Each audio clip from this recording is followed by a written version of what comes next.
Hello and welcome to another Daily Muppet. In today's video I want to talk about United returning to winning ways and a better game at the weekend, thankfully, with Casemiro and Eriksen set to now fully return, hopefully by the next time United play.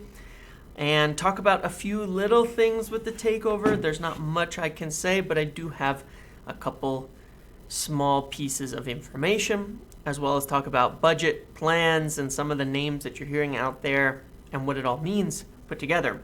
So let's get into it first. With regards to the takeover, there are things I've heard in the last few days that I cannot talk about right now.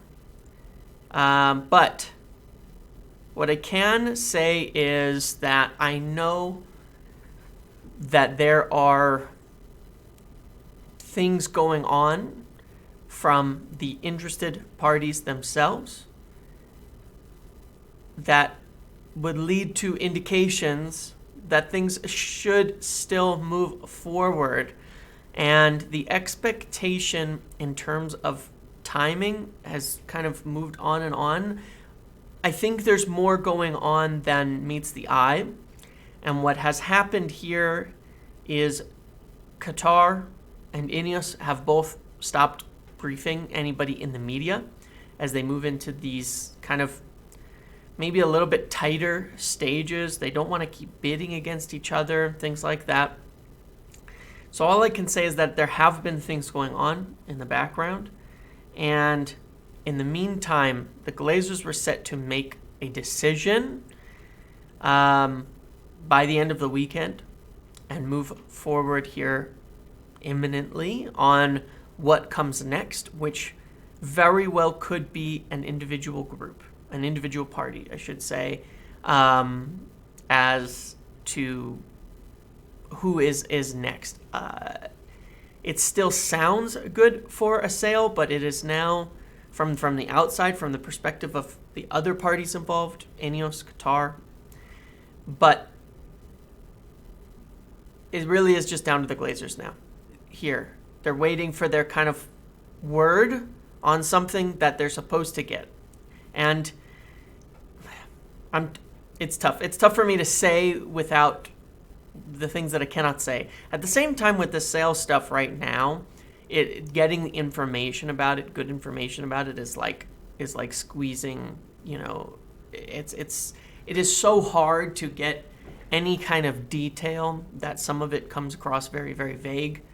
But the point being is I still expect, based on what I've heard, that we're now in the about very short amount of time to hear what the Glazers' next step are, and at least one of the parties feel confident that they are going to get the club, okay? So let's put it that way, and then I can just leave it at that. And that leads us, kind of segments into the next section on budget and plans. There's a lot of different noise about there's a lot of different noise about all of the different things that are going on the transfer front, a lot of names and all of that. But there's a lot that factors into this, into the budget and plans. And there's two major factors at the moment. Is number one, there's the takeover, and number two is top four. Realize that United's football side at this point in time, in making plans, working through targets, scouting, talks with agents, things like that, these are all the things that happen before they decide to sign someone. And they may do all of that without it being serious at all in terms of intending to sign someone. Because the football side of the club cannot sit here and say, well, we know we're getting Qatar this summer, so we're going to have all this money, let's do this and that. They have to think with, this is our current state of financial play. We don't have that much cash available. Even if we have a transfer budget and FFP isn't that bad, which it isn't, we don't have a lot of cash available. So all our deals are going to have to be very structured. Evenly spread out over 5 years. We can't afford to be paying $100 million up front for a player. So how do we buy a Harry Kane, right?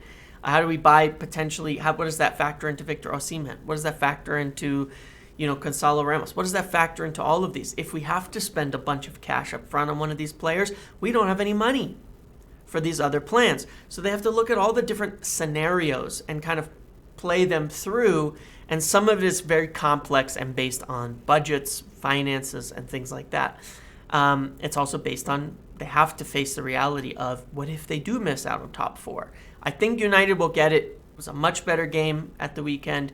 Casemiro back, Eriksen back, Martial back, Rashford, we'll see. But Sancho coming into form, there's a lot of good things happening that should give United the impetus to continue and stay and get top four. I think the game against Tottenham is huge, huge, huge, huge. A win there should secure the whole thing. But regardless, they've got to think with these different plans.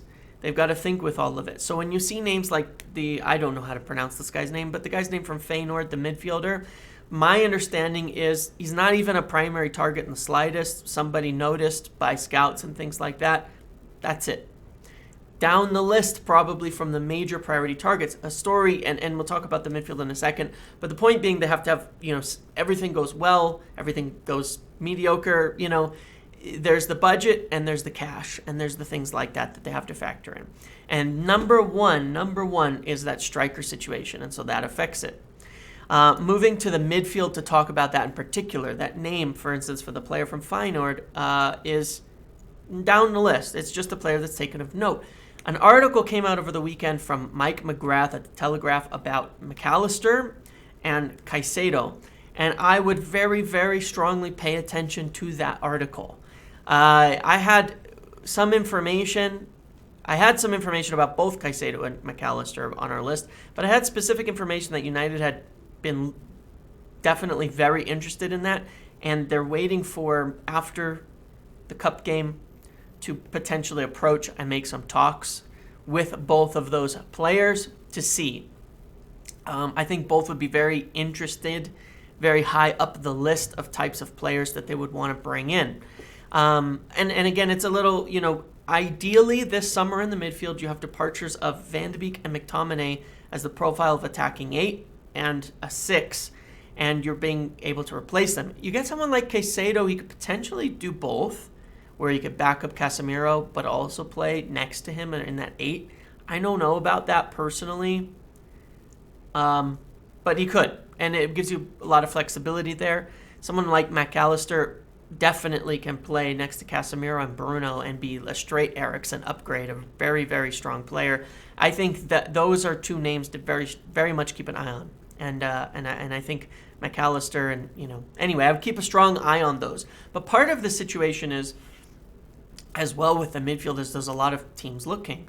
Arsenal, Chelsea, City, and Madrid are all kind of chasing a lot of these names, among the group of Rice, Caicedo, Jude Bellingham, McAllister, a lot of similar profiles, and someone's going to have to miss out. So I think there's a lot of names at play here, and then again, based on these scenarios, we probably can't buy Moise Caicedo for $100 million if we're getting a striker for $100 million and we have to spend all this cash. It's all going to be really complicated, and so they're going to work on deals at once, but this is why sometimes you see things get hung up. And it's why they do have to be very efficient with that striker situation, because they need to know the cash, but it's also why the takeover and securing top 4 early is a big deal. You kind of can start firming up the cash, the budget, the money, and know, all right, if this is what we spend on a striker, this is what comes next. This is what we have available for these other positions, because they have cheap targets, like the player from Feyenoord, and other players that have been on the, on the list overall. Let me see what I've got here, because I know I had an update on something on that. I do, and I'll talk about this in a second. But yeah, so, they're looking at all of these different things, and then different players, and there's a big list of midfielders. Let me see, I'm just going through. I think I mentioned it in the last video. I think I did. Anyway, there's a big list of midfielders, and some are certainly very expensive, some are cheaper. There's guys like Gabri Veiga who are 40 million euros release clause, but Madrid might go for him. There's a lot of players in here that could be more affordable. It just depends on what happens and the scenarios. So the striker thing, we'll get to that in a second, but they need to resolve that in order to resolve the midfield. And then, you have as well goalkeeper, you have as well center back, and then potentially right back. But I'm not so sure about that one. We'll talk about that later. But a big factor in this is also departures. So there's a lot of stuff up in the air because you have on the basis, that they can get a striker with how things are currently. If they can secure top 4 and a takeover happens and there's more cash, then that allows you to take it further and likely move into the next position. But a big part is also departures. On the list of departures, we have an enormous number of players. Some that don't make that much of a difference to our budgets because they're already gone at the moment on loan. Tellez, Bailly, for example. But then there's Donny van de Beek, there's Elanga, there's McTominay, there's, all of these players that could potentially move out of the club. And that's going to add big time to, the budgets. Brandon Williams, Anthony Martial, for example. And then, Harry Maguire being likely one of the center backs to leave this summer. There's interest in Lindelof, but not enough right now for him to go. So there's a lot up in the air there. And a lot of the positions like center back and right back are going to be departures dependent, and even goalkeeper, because you have to resolve Dean Henderson situation. And if he leaves and De Gea accepts a lower contract, then you're still going to be getting a goalkeeper. So striker is really the only non-departure dependent situation. Midfield will be somewhat dependent in terms of how much money you have to spend and how many players you can bring in. Center back will be very departure dependent, and right back is 100% departure dependent and may not happen at all. So there's a lot. There's a lot that has to be resolved. And the thing about it is, that they're planning for all these situations. And the thing I want to mention is when you see these names out there in the media, especially in April, it's not necessarily that United are making moves for them. It is that they're building out these lists of different scenarios. I know they do that way. They look at each position, make their short lists of each position, and then they have to look at scenarios. This is our first priority. These are the lower priorities. If we spend a lot here, what can we spend here? All of that. It's a complex process, and that's why it all cannot necessarily be done at once, but also why a takeover makes a big difference, because when you have more cash available, even if the budget is about the same from an FFP perspective, more cash means you have a more flexibility if you're paying a lot of money for a player up front to continue to work on other deals and spend on them. Does that make sense? I think it should. So in terms of priorities, far and away, 100%, it is the striker situation. I'm going to keep saying the goalkeeper situation keeps getting pushed down, and I think it's because people are hearing about De Gea getting a new contract. But in the media, but I'm going to continue to maintain that it is a very high priority from what I understand, because one way or another, it's, here's the thing. All the center backs could stay. They could, and you wouldn't sign a center back. All the right backs could stay, and you wouldn't sign a right back. Midfield, I think, is definitely one where you need, there's gonna be something changing there, because the situation is a little bit untenable at the moment. Yeah, and Sabitzer, for example, is one of the cheap examples, just off the top of my head. Forgetting him is silly. But one of the cheaper examples of a midfield signing that could be made. But goalkeeper has to be resolved because you have two situations right now. You have Dean Henderson on loan, who gave an bad interview about the club, didn't want to come back last year, and there's bad blood there. And you have David De Gea, whose contract expires in 2 months. So it is a high priority because it has to be resolved.